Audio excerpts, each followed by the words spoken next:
Trey Cesler, who went by the name Mr. Anime on YouTube, was known as a quiet 22-year-old that reviewed anime and made short films. But as time went on, his content would start to revolve around guns and get much darker than usual. But this would be no coincidence, as what he would do to his entire family on March 20th, 2012 at their home in Waller, Texas, would make his videos start to seem like a warning of his violent future actions. So I'm going to do the best I can to stay alive. So stay tuned and pray for me.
You lose.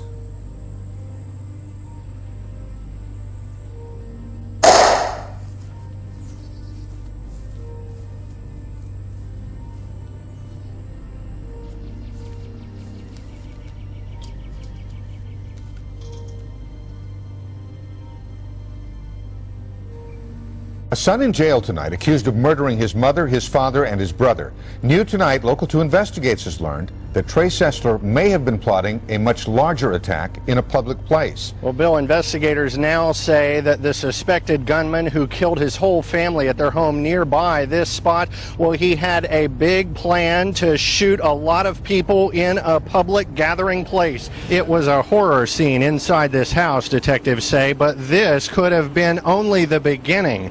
22-year-old Trey Cesler is accused of using a pistol and a rifle to kill both his parents and his older brother. After pleading guilty to the murder of his parents and brother and admitting to planning a mass shooting, Trey Cesler would be sentenced to life in prison without the possibility of parole on August 2nd, 2012.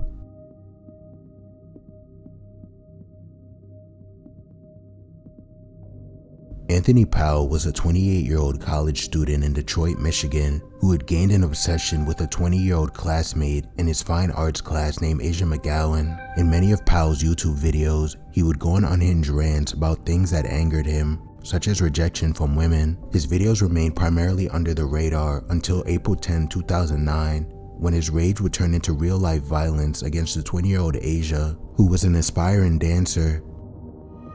Here once again. Oh, hold up, yo. I gotta close my window right quick, because I'm about to get hyped.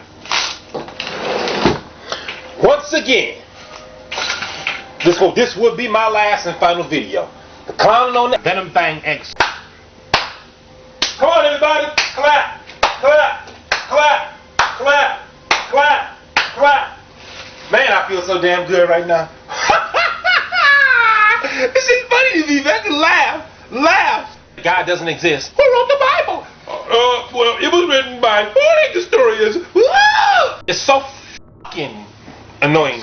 Now he's talking about, number one, all you gotta do is accept Jesus as your Lord and Savior. That's it. There's nothing else that you have to do and you're getting in heaven. You're gonna die and God ain't gonna be there. You're gonna just die and that's it. You say, you get pissed off at me because I'm calling you stupid. You are stupid. You get pissed off at me because I'm calling you ignorant. You are ignorant. You're ignorant. You don't know nothing about the religions. You know nothing about the Bible. All you go by is something some man wrote. Some 24-29 out. It's believed was a murder-suicide at a community college in Dearborn, Michigan. Police got the call just after noon and quickly responded to the scene. The original call was of some type of assault. While the officers were en route, a second call came in that we had shots fired in the building. Deputy Police Chief Greg Brighton says officers found the bodies of a 28-year-old male and a 20-year-old student inside the Mackenzie Fine Arts Center at Henry Ford Community College. Authorities say the two students had one theater class together, which had met earlier in the day. Police believe the man used a shotgun to kill the woman, then turned the gun on himself.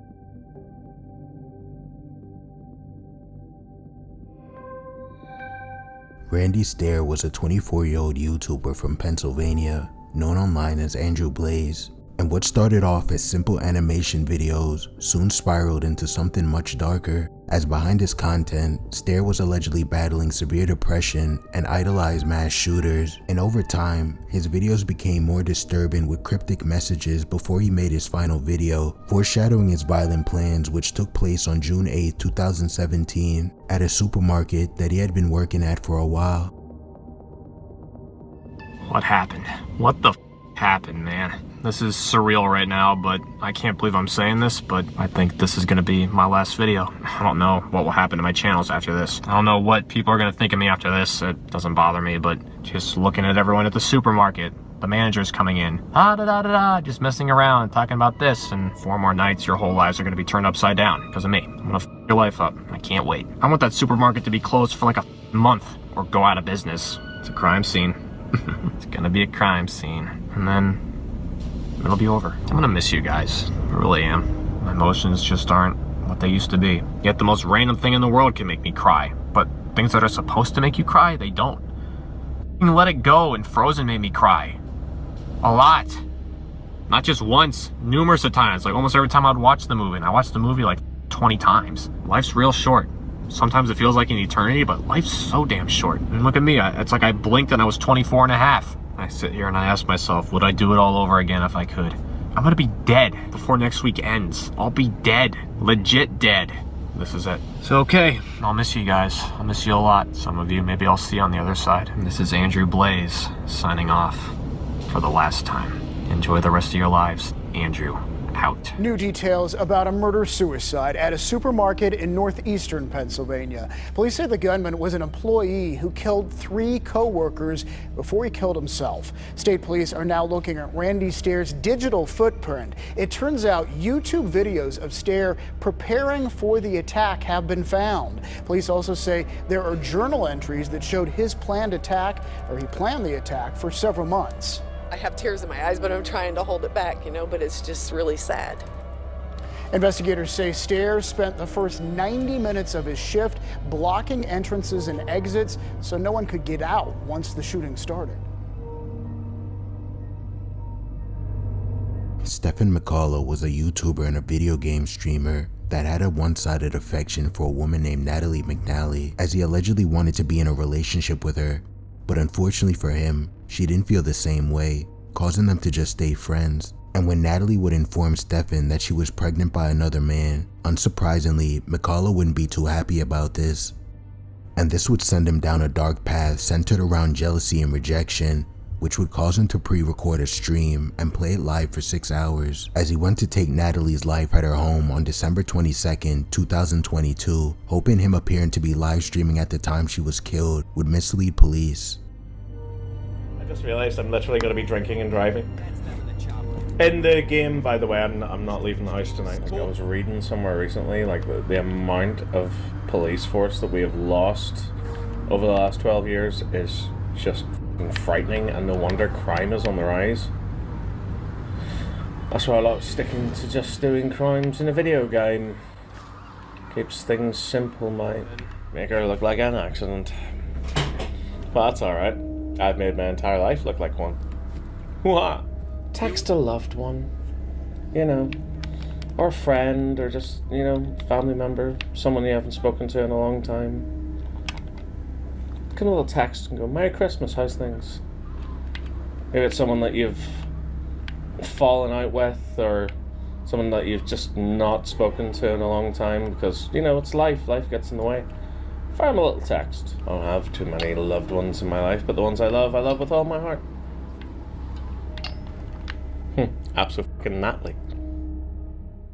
After police would find out that the live stream was pre-recorded, and that he was the one that actually stabbed the pregnant McNally to death, Macalla would be arrested on January 31st, 2023, and has been in jail ever since with no bond, awaiting trial proceedings.